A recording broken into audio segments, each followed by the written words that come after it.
হলিয়ার শামসেরগঞ্জে হিন্দুদের দুদিন ধরে ফোন ধরেনি, সেই পুলিশকে দিয়ে যদি ভোট করেন তাহলে নির্বাচন এবং নির্বাচনের আগের দিন তারা কি ফোন ধরবে? আর দ্বিতীয় হচ্ছে কাকদ্বীপে অরুণ গোড়াইয়ের যে এফআইআর, এই এফআইআরটা রাজ্য পুলিশ কেন তদন্ত করবে? কেন্দ্রীয় নির্বাচন কমিশন কেন এটা সিবিআইকে দেবে না? কারণ এটা তো অরুণ গোড়াই একা করেছে তা নয়। কাকদ্বীপের এসডিও মধুসূদন মণ্ডল, ডিএম সুমিত গুপ্তা, ওখানে বাংলাদেশের রোহিঙ্গা মুসলমান বলেছে যে 10,000 টাকা তৃণমূলকে দিয়ে আমরা নাম তুলেছি। তাহলে জাতীয় নির্বাচন কমিশনের এত বড় দুর্নীতি ধরা পড়ার পরে মমতার পুলিশকে দিয়ে কেন এফআইআর হবে? এটা তো জাতীয় issue, national issue. Election commission তো ভারত সরকারের একটি সাংবিধানিক প্রশাসিত সংস্থা।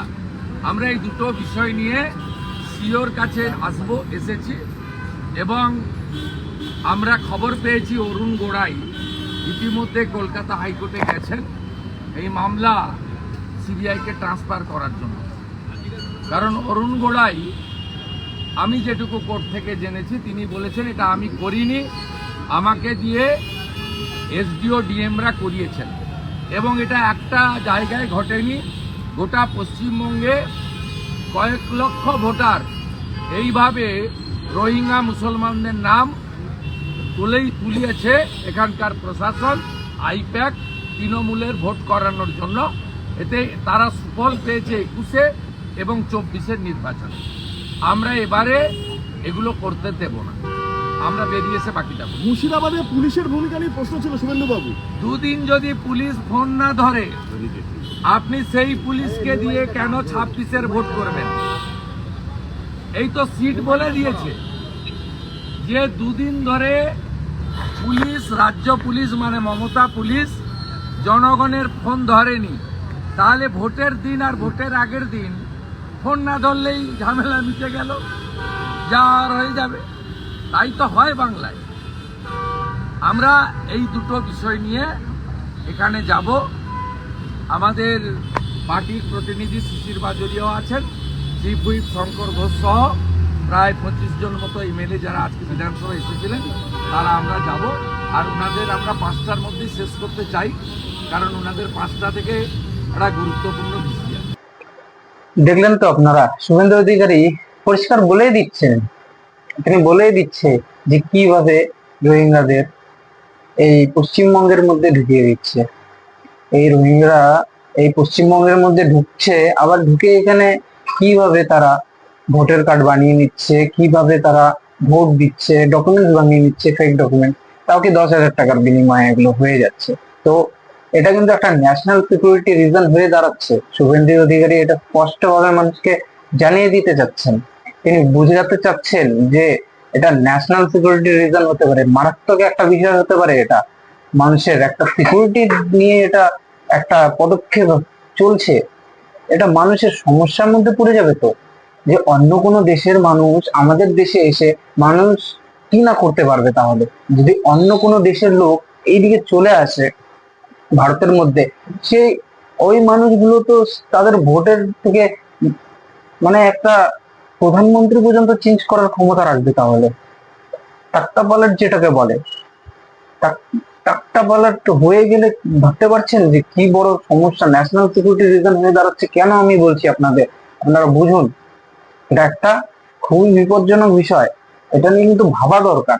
আর মমতা ব্যানার্জি কিভাবে এটা আইন ভঙ্গ করে তাদেরকে 10,000 টাকার বিনিময়ে তাদের ডকুমেন্টস বানিয়ে দিয়ে দিচ্ছে, এটা কি সম্ভব?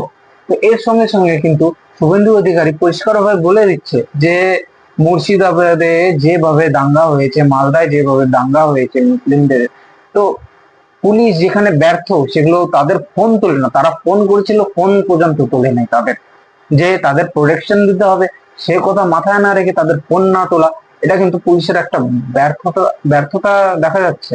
তো এর সঙ্গে সঙ্গে শুভেন্দু অধিকারী এটাও বলছেন যে তাদের ফোন যেহেতু তোলেনি, তাদেরকে নিয়ে 26-এ কিভাবে ভোটটা হয়, তাদেরকে নিয়ে ভোটটা করা তো একটা বিশাল বড় রিস্কের মধ্যে পড়ে যাবে, যে দেখা গেল হিন্দুরা সেখানে ভোটই দিতে যেতে পারলো না, এরকমও তো হতেই পারে। শুভেন্দু অধিকারী কিন্তু এটা নিয়ে বড় চিন্তিত রয়েছে। এর জন্য কিন্তু তিনি সিবিআই এর কাছে রিপোর্ট জমা দিচ্ছে, তিনি হাইকোর্টে দ্বারস্থ হয়েছেন। তিনি কিন্তু এটা বলতে যাচ্ছেন যে 26-এর ভোটটা কিন্তু অনেক ইম্পর্টেন্ট রয়েছে, তো সেটা নিয়ে অনেক সূক্ষ্মভাবে কাজ করতে হবে, অনেক কেয়ারফুলি হতে হবে যে ভোটটা যদি ঠিক মতো হয়। আর ভোটটা যদি ঠিক মতো হয় তাহলে কোন সরকার আসতে চলেছে এই পশ্চিমবঙ্গে আপনারা নিশ্চয়ই বুঝতে পারবেন। এর সঙ্গে সঙ্গে শুভেন্দু অধিকারী এটা বলেই দিল যে পুলিশের কত বড় ব্যর্থতা নিয়ে আছে, পুলিশকে নিয়ে একটা আঙুল দেখিয়ে দিল শুভেন্দু অধিকারী, এটা বলতে চাইলো। তো এর সঙ্গে সঙ্গে আমি আর একটা আপডেট দিয়ে দিচ্ছি আপনাদের যে বিধানসভার যে ভোটের আগে শুভেন্দু গড়ে গেরুয়া ঝড়। তো নন্দীগ্রামে যে বিরাট সাফল্য বিজেপির, এটা আপনারা নিশ্চয়ই জেনে গেছেন যে তৃণমূল সেখানে গোল্লা পেয়ে গেছে। তো বছর ঘুরলেই বিধানসভার নির্বাচন রয়ে গেছে, তো শাসক বিরোধী সব শিবিরে প্রস্তুতি তুঙ্গে চলছে। আর এই আবহে দুই বিরোধী দল রাজ্যের নির্বাচনকে কেন্দ্র করে এগোচ্ছে, এই দুই পক্ষ। এই আবহে এবার বড় জয় বিজেপি সরকারের। তো নন্দীগ্রামে আমরা আমতলা কৃষি উন্নয়ন সমবায় সমিতি লিমিটেড কৃষি উন্নয়নের পরিচালক সমিতির নির্বাচনে বিপুল ভোটের জয় পেলেন বিজেপি সরকার। যারা সমর্থকরা রয়েছেন তারা বিপুল জয় পেয়েছেন, ভোটে বিপুল ভোট পেয়েছেন। কিন্তু তারা নন্দীগ্রামের আমতলা সমবায় সমিতির মোট 60টি আসনের মধ্যে বিজেপি কটা ভোট পেয়েছেন এটা আপনারা জানেন? তারা 42টি ভোট পেয়েছে। এটা আপনারা ভাবতে পারবেন যে কত বড় একটা চেঞ্জ হয়ে আসছে। যে এখানে তাহলে আপনারা ছোট ছোট বিষয় থেকে বুঝতে পারছেন যে ছোট ছোট জিনিস থেকেই কিন্তু একটা বড় পদক্ষেপ হয়। এটা যেটাকে বলে না বুন বুন সে সাগর বানতা হয়, তার মানে এটাই যে এই ছোট ছোট যে ভোট গুলো হলো, তো এখানে কিন্তু 60টির মধ্যে 42টি ভোট পেয়ে গেছে, সেই আসনে জয়লাভ করেছে বিজেপি সরকার। তো মুখ থুবড়ে পড়ে গেছে কিন্তু সেখানে তৃণমূল কংগ্রেস শাসকরা। যে দল মাত্র আসন পেয়েছে, তারা যে তৃণমূল কংগ্রেস শাসকরা, তারা এই দলগুলো যে রয়েছে তারা যে ভোট পেয়েছে, তারা মাত্র 18টি আসন পেয়েছে। 18টি আসন পেয়ে ফলাফল প্রকাশ হতেই বিজেপি সমর্থকরা তারা আবির মেখে তারা উল্লাসে নাচানাচি করছে। তো এর সঙ্গে সঙ্গে এতদিন কমিটি গঠন করার জন্য ডেলিগেশনদেরও নির্বাচন হলে তাতে 10টি আসনের মধ্যে বিজেপি 9টি আসনে জয়লাভ করেছে, তো একটি জিতে তৃণমূল। তো বুঝতেই পারছেন যে তৃণমূল আস্তে আস্তে কোন মুখে যাচ্ছে।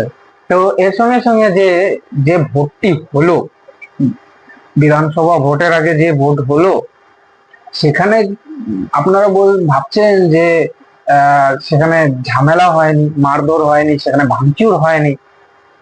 এটা কিন্তু ভুল ধারণা আপনাদের। আপনি ভিডিওটি দেখাচ্ছি না, আমি সেটা ফেসবুকে পোস্ট করে দেবো, বা কমেন্টস এর মধ্যে আপনাদের ডিমান্ড থাকলে আমি নিশ্চয়ই পোস্ট করে লিঙ্কটা আমি কমেন্টে অ্যাড করে দেব। তো ভাঙচুর কিন্তু হয়েছে, কিন্তু এই যে ছোট ছোট ভোটগুলি রয়েছে এর মধ্যে খুব একটা বেশি তৃণমূল হস্তক্ষেপ করতে পারে না। তো পুলিশকেও কিন্তু তারা হলো মানে তাড়িয়েছে, এটা না যে তাড়ায়নি, অনেক জায়গায় তাড়িয়েছে, কিন্তু এই ছোট ছোট ভোটে কিন্তু সেরকম একটা হস্তক্ষেপ করতে পারে না। সেখানকার মানুষরা অনেক সতর্ক হয়ে থাকে। তো যেখানে বড় বড় ভোট হয়, যেমন বিধানসভা ভোট বলেন, এখানে কিন্তু অনেক অনেক লোক যায়, অনেক লোকের ভোট হয়, তো সেখানে পুলিশের কিন্তু ওই জায়গাটা কন্ট্রোল করা একটু চাপের মুখে পড়ে যায়। তাই বলছি যে এই ছোট ছোট বিষয়ের মধ্যে দেখেন যে কিভাবে চেঞ্জটা আসছে। তৃণমূল কিন্তু বুঝতে পারছে যে তাদের হয়তো এবার রাজ্যে আসবে কিনা তাদের কোনো গ্যারান্টি পাচ্ছে না। তারা আসবে কিনা তারা নিশ্চয়ই বুঝতেই পারবেন যে বিধানসভা ভোট হয়ে গেলে। এর জন্য কিন্তু শুভেন্দু অধিকারীও যে পরিষ্কার ভাবে বলে দিচ্ছেন যে এবার যার ভোট যেটা হবে সেটা কিন্তু খুব কেয়ারফুলি দেখতে হবে। তা তাই আমি বলছি যে আপনাদের কি করা উচিত, ভোটের মধ্যে না করা উচিত, আপনারা নিশ্চিত সতর্ক থাকবেন। আর সঙ্গে সঙ্গে আপনাদের কি মতামত রয়েছে আপনারা কমেন্টস এর মাধ্যমে জানান। আপনাদের মতামত অতি অবশ্যই আমার জন্য খুব জরুরি। আমি জানতে চাই যে আপনাদের কি মতামত রয়েছে। আর আপনারা দেখছেন অসীম টিভি, আপনারা ভালো থাকবেন, সুস্থ থাকবেন, সঙ্গে থাকবেন। অতি অবশ্যই আমার চ্যানেলটিকে সাবস্ক্রাইব করবেন।